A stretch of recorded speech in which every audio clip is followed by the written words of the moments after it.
Howdy everyone and welcome back to my channel. It has been a bit since I recorded a video. I want to say around 12 days or, you know, a bit regardless. I was on vacation last week with my family on spring break to Pigeon Forge, Tennessee. So we had a really good time out there and enjoyed our time.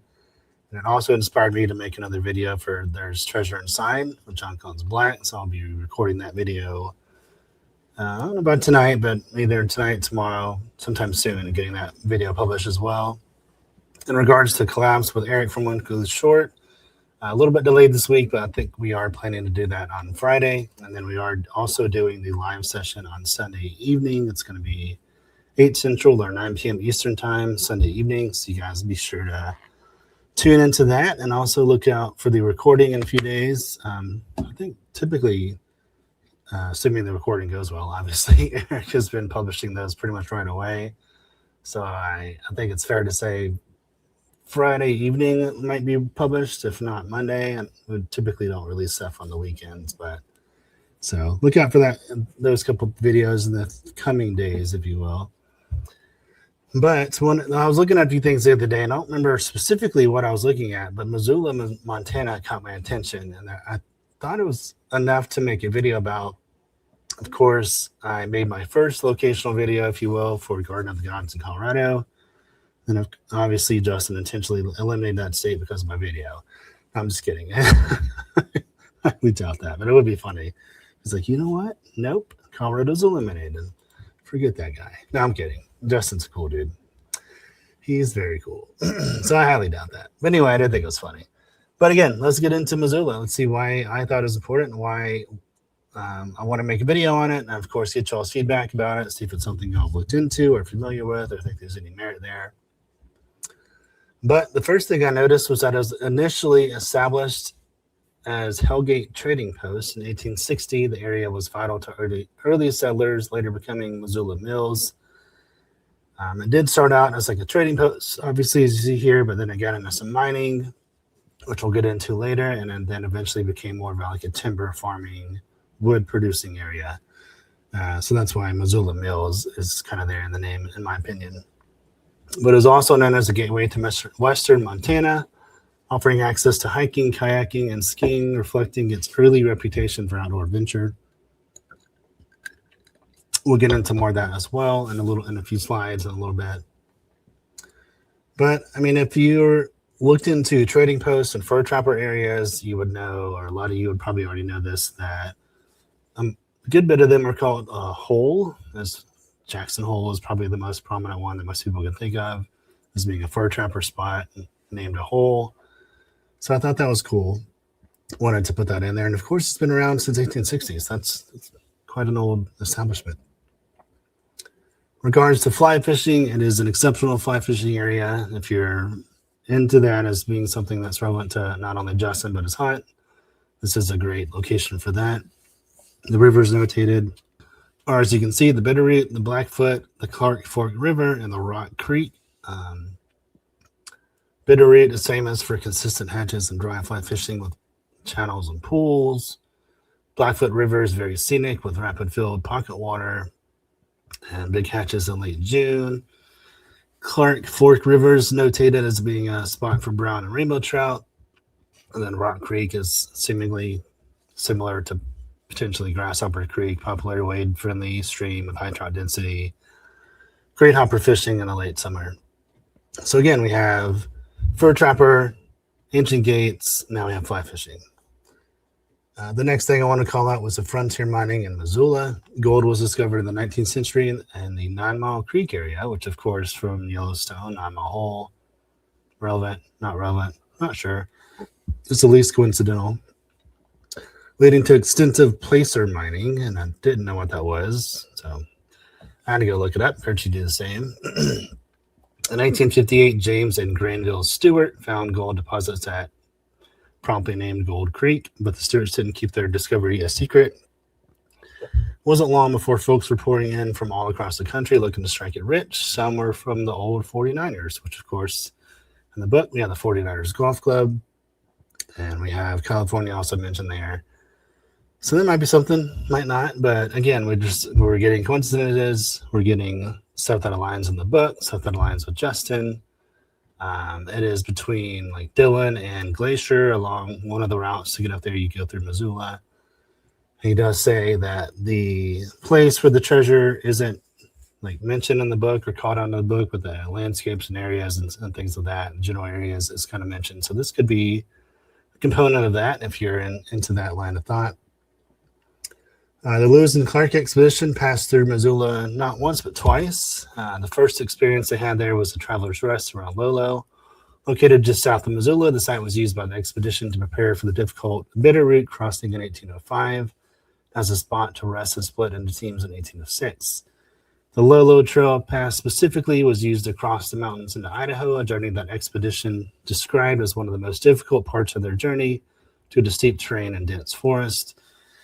And as I mentioned in the first one, the split returned in 1806 when they came back through the area again on July 4th, or roughly around July 4th. At this point, the group split at Traveler's Rest, explored different routes, with Lewis heading toward the Marias River and Clark heading toward the Yellowstone River. So that, of course, is significant again for Yellowstone, potentially. Rail hub for western Montana, Missoula had a few hundred people, as we'll get into in just a moment. You can see in the slide, and then exploded to about 12,000 people. So it started as a trading post and a fort for people heading out west. The introduction of railway in 1887 helped to expand the town of roughly 300 to a city of 12,000 people by 1920. So about 30 years, from 300 to 12,000. This was mostly due to the Northern Pacific Railway, which reached Missoula in 1883, the same year the city was incorporated. Later in 1908, the Milwaukee Road, officially the Chicago, Milwaukee, St. Paul, Pacific Railroad, blah, blah, blah. This line arrived later, adding to Missoula's infrastructure and connecting it to further markets.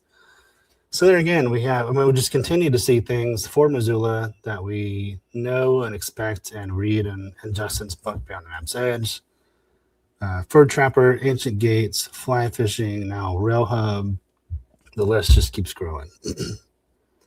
But this is probably what I found potentially the most interesting, and I believe this is what I was looking into online and how I kind of stumbled across Missoula.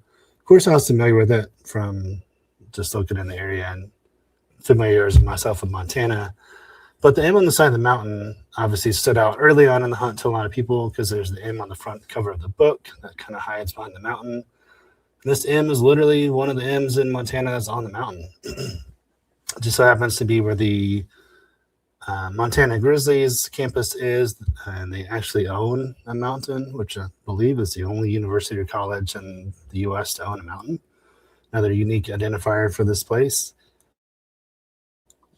They are Grizzlies, so Ursa comes into play there. Missoula, the M. But what I thought was probably the most interesting is what you see on the left here, or my left, is in the Ice Age, this was a vast lake called the Glacial Lake around Missoula. And of course, the high water mark just happens to be 4,200 feet. If you move the decimal 2 places to the left, you got your 42. So again, 42, the M, Ursa East, or well, not the East, but Ursa in general. But this is something that I really was intrigued by here. It was a rattlesnake area for the Wilderness Mountain and the National Recreation Area. So the mountain specifically located 4 miles north of Missoula, from a rugged and scenic vista or overlook or viewing area for the Missoula Valley. The area receives its name from Rattlesnake Creek, which originates from within the wilderness and is also part of the City of Missoula Municipal Watershed. The National Recreation Area, I can't remember which one specifically is on the map, but there is a National Recreation Area on the map. Again, can't remember what it is. Feel free to comment or we can go look at it later. I'll update my comments for it, but there is one on the map, and there's one here. The Rattlesnake National Recreation Area lies to the south and adjacent to the wilderness. The mountains and ridges along the northern boundary of the wilderness from the border with the South Fork Jocko Tribal Primitive Area. So there we have the Native American connection. The Rattlesnake Wilderness, again, these are 3 distinctively different things. I mean, they're all kind of within the same area, but they're called out differently. The wilderness is characterized by scenic lakes, forested ridges, open cliff, banded slopes, or jagged rocks and mountain peaks. Elevations range, of course, from 4,200 feet at the southern boundary to about 8,620 feet at the McLeod Peak. And then the area is home to a plethora of wildlife. I think over 60 species and a bunch of birds, specifically calling out deer, elk, coyotes, wolves, mountain goats, black and grizzly bears, moose, wolverines, which a lot of you kind of think is interesting, potentially important, mountain lions, and marmots, which I think are hilarious. I could look at marmots all day. Their GIFs online are fantastic. So Justin's big into GIFs, marmots. I mean, come on. But when I was looking at the map around Missoula, and I was looking at the mountain, and I was looking at the M on the mountain and other things like that, a lot of things kind of stuck out to me. And I don't know if this is something that Justin intends us to do or not intends us to do. Kind of makes you wonder about the book where he had that photo that ended up being Elk Mountain, I believe in Wyoming. If this is something that we need to pay attention to. He also says in his book that Forrest gave us his cipher, his iron stained pants, and so forth. We're all familiar with it. So it kind of hints at the named areas or places of interest in the 9 Mile Hole area or West Yellowstone. So I don't know if there's something to this or not, where we're supposed to be looking at named things around an area or give us kind of help us narrow down based on some of the named things. But these are some things I thought were interesting. Triangle Peak, obviously footed 3. Talks a lot about mosquitoes, both in the book and on Netflix. So we got Mosquito Mountain, of course, Boulder Point being emphasized a lot for various reasons. Crazy Canyon, which if you're familiar with it, is around the bend, is another way to say crazy. Sunlight Trail, as I mentioned, Elk Mountain. There's yet another one here. There seems to be way too many elk mountains in Wyoming, Montana specifically, and there's another one in this area. Woods Gulch, I don't know. I mean, I don't know if that's really a thing that's we should look into or not, but he does, of course, say in Netflix, a gulch is a canyon. Marshall Mountain from Grandpa Fitz, Skyline Ridge, and then Hellgate Park. So that's your ancient gates. That's how Missoula was initially formed, as Hellgate, as we saw in the first slide. So those are things that I just thought was interesting about Missoula. I did not really try to go through and tie the poem into the various parts of Missoula. I didn't kind of go into that route. I don't really know that I will in my videos because I want to kind of leave some of this stuff open to interpretation. Don't want to give you guys too much or emphasize too much or put my opinions out there too much about a particular place, whether it would be a significant area to potentially hold Justin's treasure, or I don't want to like overemphasize or give too much. I want to have you guys be able to kind of watch these videos, form your own opinions, and then go do your own research, and preferably come back to me in the comments. Let me know what you think. So that's kind of the logic that I did, not only with Garden of the Gods in Colorado, but here with Missoula, Montana. I think that's kind of the way I'll do these potentially important locational type videos going forward, if and when we do more of them. Again, I thought Missoula is interesting for several reasons, as notated, so I wanted to make a video on it. But that is it for this video. I definitely thank you all for your support. Thank you all for watching. As always, as everyone always says, if you like the video and want to see more, feel free to like and subscribe to my channel. As I did mention earlier, I will be making another video for TTI. I think it's going to be about a 3-to-1 ratio, generally speaking, favoring Beyond the Map's Edge, and then sprinkling in a TTI video here and there. I am into TTI. It's just I'm predominantly focused on Beyond the Map's Edge.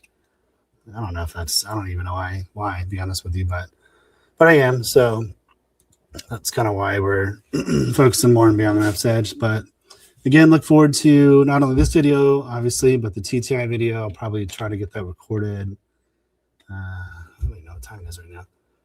Well, probably a little too late tonight, but maybe tomorrow and get it published. So, and then as I mentioned with One Clue Short, the collab with him, I believe we're doing that Friday. And then the live with One Clue Short, Eric specifically, will be Sunday evening at 9 p.m. Eastern. So look forward to those, and I hope you guys have a good rest of your week and a great weekend, and we'll see you all around some other time. Thank you.